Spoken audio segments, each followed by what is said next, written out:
Olá, tudo bem? Por que a história de Jesus chegou até nós?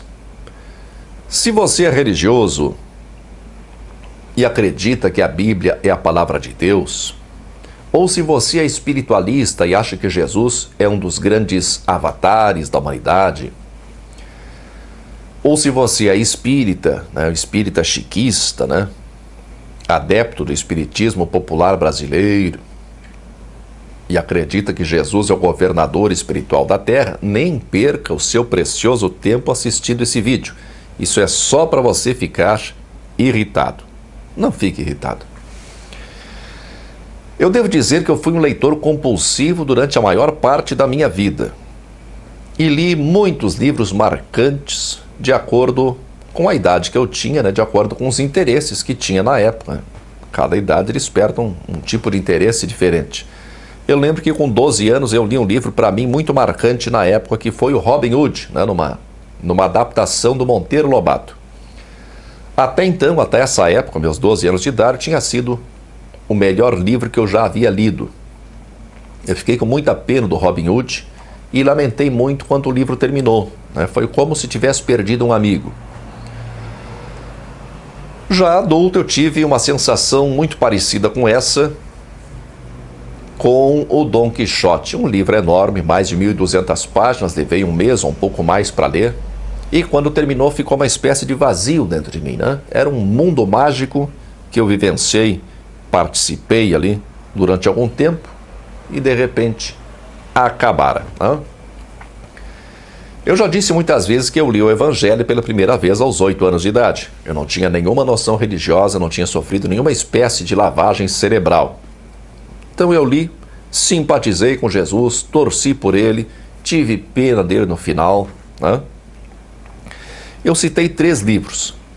3 livros que têm algumas coisinhas em comum. São livros em que os protagonistas fizeram algo diferente, queriam um mundo diferente, uma sociedade diferente, que eram corajosos e às vezes inconsequentes. Dos 3, o menos emocionante foi o Evangelho. Aliás, já li centenas de romances mais emocionantes que o Evangelho. Claro que o Evangelho não é romance, estou fazendo assim uma comparação descompromissada. O que faz da história de Jesus algo tão importante a ponto de ter mudado a história da humanidade? Será que é o fato de Jesus ser o próprio Deus encarnado? Isso para muitas pessoas é verdade, mas o fato é que isso é só uma crença e não encontra respaldo nos próprios evangelhos. Nenhum respaldo nos evangelhos sinóticos e alguma coisa assim no Evangelho de João, mas mesmo assim, dependendo de interpretações, a meu ver, interpretações forçadas. Ou será que é o ensino de Jesus? Eu acho o ensino de Jesus belíssimo e boa parte dele é possível de praticar. Mas existem outros livros antigos que chegaram até nós, anteriores e posteriores a Jesus, sendo que muitos posteriores não sofreram a influência de Jesus e que também oferecem ensinamentos muito bonitos e que, se fossem praticados por todos, tornariam o mundo, a vida e as pessoas melhores. Será então que é o estilo de escrita que fez com que o ensino de Jesus chegasse até nós? Certamente não. Marcos é tosco, Mateus é pedante, Lucas até é bonzinho como contador de histórias. João é quase poético, mas longe de ser uma leitura fácil e prazerosa.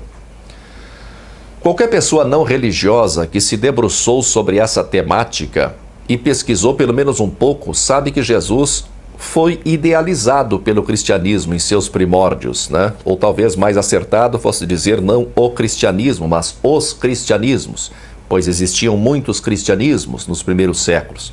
O cristianismo que acabou dando origem à Igreja Católica foi apenas a corrente vencedora dessa disputa entre os muitos cristianismos vigentes nos primeiros séculos.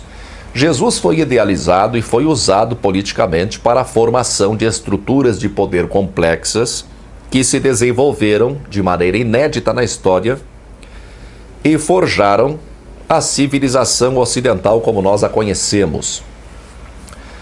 Mas isso aconteceu quando já existia um ou mais cristianismos incipientes, né? Estavam lá no comecinho, germinando, né? Quando já existiam grupos de seguidores de Jesus que após a sua morte tinham diferentes opiniões, seja sobre o ensino de Jesus, sobre os propósitos de Jesus, sobre a própria natureza de Jesus, ou sobre a prática ou o modo de vida sugerido por Jesus. Mas e antes disso, retrocedendo um pouco mais ainda, é um equívoco imaginar que Jesus fosse muito famoso em vida. Nós temos que lembrar que a sua história foi narrada por admiradores ardentes. E admiradores ardentes exageram. Vamos pegar um exemplo corriqueiro, que é um comício de esquerda, né? Tem um comício de esquerda e os organizadores do comício, eles dizem que tem 100 mil pessoas no comício. Os opositores de direita, eles dizem que, olha, se tiver 2 mil é muito. Daí tem a polícia militar, né, um pouco mais isenta, acostumada a contar assim, grandes aglomerações de pessoas, e dizem que tem 20 mil, 30 mil. Jesus circulou por um espaço muito pequeno. A distância do Tiberíades, na Galileia, até Jerusalém, na Judéia, é de mais ou menos uns 150 quilômetros, não passa muito disso. Jesus também não pregou por muito tempo, não sabemos exatamente quanto, né? Os evangelhos sinóticos, principalmente Lucas, eles dão a entender que foram cerca de 3 anos. Mas o evangelho de João, estou falando só dos evangelhos canônicos, né? João deixa margem para pensar que Jesus talvez tenha pregado por apenas 1 ano. Para quem não acredita em milagres, como é o meu caso, a vida de Jesus não teve assim elementos importantes para causar impacto, né? Fora do círculo restrito dos seus seguidores, das pessoas que conviveram com ele. O que aconteceu então para que a memória de Jesus permanecesse, né? E o seu ensino, mesmo que deturpado, né? Ou pelo menos muito modificado, atravessasse os séculos? Jesus tinha seguidores, né? Fora os 12 apóstolos nominados, né? Aqueles mais famosos que são citados nos evangelhos, havia outros homens e mulheres que seguiam Jesus. E dentre eles tinha um círculo assim de maior intimidade, né? Como parece ser o caso de Pedro, Tiago, João e Maria Madalena. Tudo indica, numa leitura crítica racional, que Jesus chamou a atenção das autoridades ao promover uma bagunça no templo, né? E esse é um dos poucos fatos que é narrado nos 4 evangelhos, nos 4 evangelhos canônicos, né? Os 4 que estão ali na Bíblia, né? E isso por si só já é um bom indício de se tratar de um fato histórico. Porque, aliás, o simples fato de narrarem isso a respeito de Jesus já é um fator de credibilidade. Tanto para os judeus quanto para os romanos daquela época não era assim uma coisa nada abonadora para o currículo de Jesus, para a conduta de Jesus, apontar ele como alguém que desrespeitou as autoridades civis e religiosas. Então foi esse fato que levou Jesus à prisão, à acusação raivosa por parte dos fariseus, que compunham o maior partido político dos judeus na época. Temos que lembrar que religião e política caminhavam lado a lado, e hoje mais ou menos, né? Levaram ao julgamento ilegal, à condenação na morte e por fim à execução na cruz. E o que fizeram os seguidores de Jesus, com exceção de algumas poucas mulheres? Ficaram com medo e lariras, deram no pé. Abandonaram o seu amigo e mestre. Jesus era muito querido pelos seus discípulos. Jesus devia ser uma pessoa muito agradável de se conviver, né? Um homem de temperamento forte, vigoroso, decidido, mas que sabia ser amável, sabia ser compreensivo. Para mim é evidente que os seus discípulos mais próximos morreram de remorso por terem abandonado Jesus na hora do aperto. Sentiram uma tristeza inconsolável pela perda do seu amigo, né?